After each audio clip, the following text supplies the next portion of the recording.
네, 앞서 보셨듯이 아동 주거 빈곤 문제를 짚어보는 KBS의 연속 보도 전해드렸습니다. 부산시의 첫 공식 조사에서 주거 빈곤을 겪는 아동 가구의 실태가 드러났습니다. 주거 빈곤을 겪는 아동 가구의 실태와 대책 짚어보도록 하겠습니다. 이번 실태 조사에서 자문을 맡고 있는 동서대 윤성호 사회복지학과 교수 스튜디오에 모셨습니다. 어서 오십시오. 네, 반갑습니다. 네, 이번에 부산시에서 아동 주거 빈곤 실태 첫 공식 조사를 했다고 들었습니다. 네. 이 첫 공식 조사 어떤 의미가 있습니까? 네, 주거 실태 조사는 주기적으로 하지만 예. 아동을 중심으로 한 주거 빈곤 실태 조사는 최초의 조사입니다. 그래서 이 부산시의 아동과 또 아동이 거주하고 있는 주거 빈곤을 아주 체계적이고 심층적으로 조사하는 것에 의의가 있다고 볼 수 있겠습니다. 네, 그리고 직접 조사 과정에 참여하셨는데요. 부산 지역의 아동 주거 빈곤 문제, 그 조사 결과는 어땠습니까?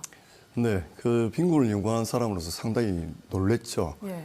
1997년 외환위기 이후로 우리 한국의 빈곤 양상들이 상당히 많이 바뀌어져 왔었는데 아동 주거 빈곤이 이 정도로 취약하리라고는 예상치 못했습니다. 18세 미만 아동이 사는 부산 지역 가구 약 8%가 예. 주거 빈곤 상태에 이르고 있었습니다. 8%나 되는군요. 네네.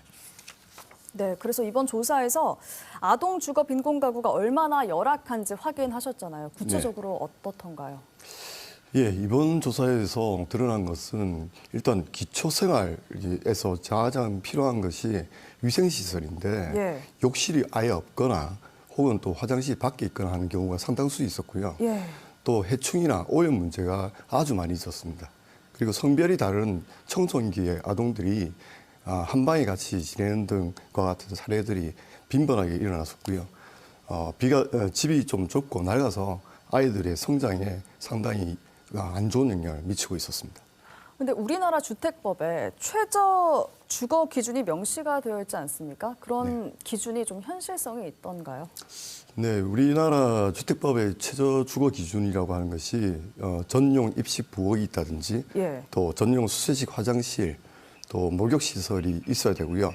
6세 이상의 아동이 있는 경우에는 부모와 분리된 방이 필요합니다. 예. 또 이제 5인 가족 경우일 경우에는 방 3개가 일단 필요하고요. 주거 면적이 46제곱미터로 규정하고 있습니다. 상당히 현실성이 떨어지죠. 네, 그러네요. 네. 이게 집이 비좁고 또 낡아서 아이들한테는 좀 건강적으로도 참 문제가 될 것 같은데 어떻던가요? 일단 기본적으로 아이들이 수치심, 무기력감, 또 열패감 이런 것들을 많이 느끼고 있고요. 예. 이런 감정들은 자존감의 하락을 가져오게 되죠. 또 우울증과 같은 정서적인 문제를 불러일으키게 됩니다. 또 신체를 보존할 수 있는 공간이 턱없이 부족하기 때문에 예. 신체 발달에도 영향을 주고 있습니다. 또 주거 환경이 가져다 주는 어떤 학습 능력에 또 저하가 되는 경우도 많았고요. 또 아주 친밀한 사회적 관계를 형성하는 데 어려움을 많이 겪고 있었습니다.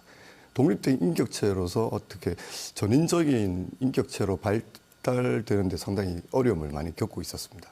그러니까 이 어려움이 구체적으로 보통의 아이들과 비교를 해서 열악한 주거 환경에 살고 있는 아이들이 어떻게 다르던가요? 실제로 앞서 말씀드렸지만 이 주거 환경이라고 하는 것은 가시적으로 그대로 드러나는 것이기 때문에 예.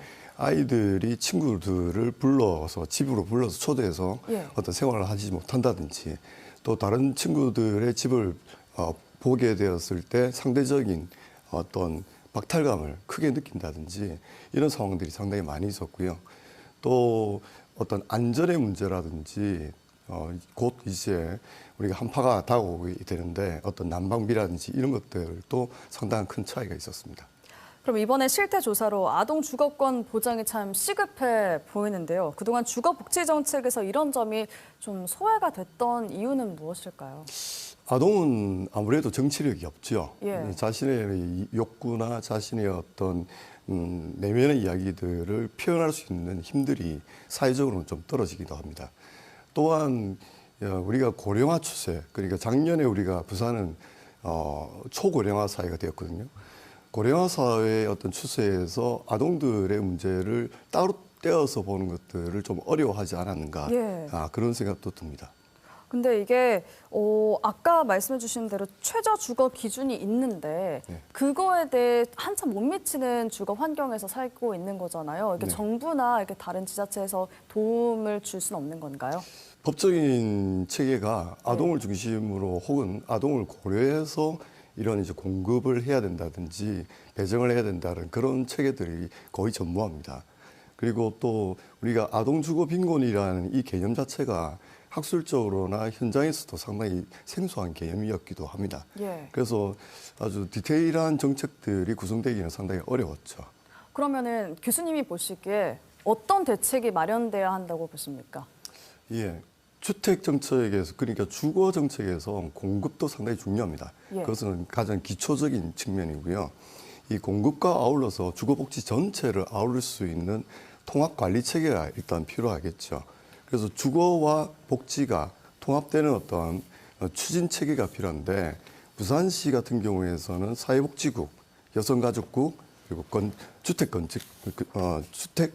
건축주택국과 함께 파트너십을 이루어서 어떤 통합 중추적 지원 체계들을 시급히 마련해야 된다고 봅니다. 예, 저희가 앞서 또 공공임대주택 이야기도 뉴스를 통해서 전달해 드렸는데 그럼 공공임대주택도 하나의 방안이 될 수 있지 않을까요? 공공임대주택도 상당히 좋은 방안이긴 한데요. 예. 대부분 아동과 함께 같이 거주하고 있으신 분들은 그 지역사회를 또 떠나고 싶지 않아 하시는 경우도 상당히 많이 있습니다. 예. 그래서 이주의 문제라든지 또 이주비의 문제 그리고 생활상 공간의 어떤 변경의 문제가 아동을 가지고 있는 가족 구성원들 경우에는 그 환경을 한꺼번에 바꾸기가 상당히 쉽지가 않죠. 그래서 학습 공간이라든지 학교를 보낸다든지 또 친구와의 어떤 관계라든지 이런 것들을 단번에 바꾸는 것이 상당히 많은 고려 조건들이 필요합니다. 그러면 앞으로 정부가 어떤 대책을 마련해야 한다고 보십니까?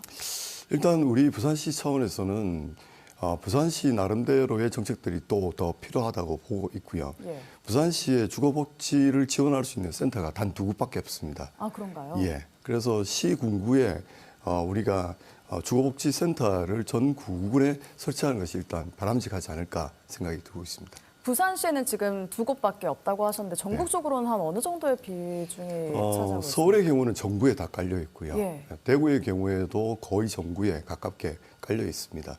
부산시는 이제 주거지원복지센터가 이제 첫 출발을 시도하고 있다고 볼 수 있습니다. 그럼 다른 지역에 비교해서 이렇게 주거지원복지센터가 상당히 적은 숫자가 지금 그렇죠. 부산에 있는 거네요. 네네. 이건 이유가 뭘까요? 아무래도 우리 부산시 재정상의 문제들도 있었고 예. 또 주거라고 하는 것이 공급에만 좀 치우친 측면들이 상당히 많이 있습니다. 예. 최근의 트렌드는 주거와 함께 복지가 통합적으로 가야 되는데 여기에 대한 인식의 어떤 전환이 조금 늦지 않았나 그런 생각이 듭니다.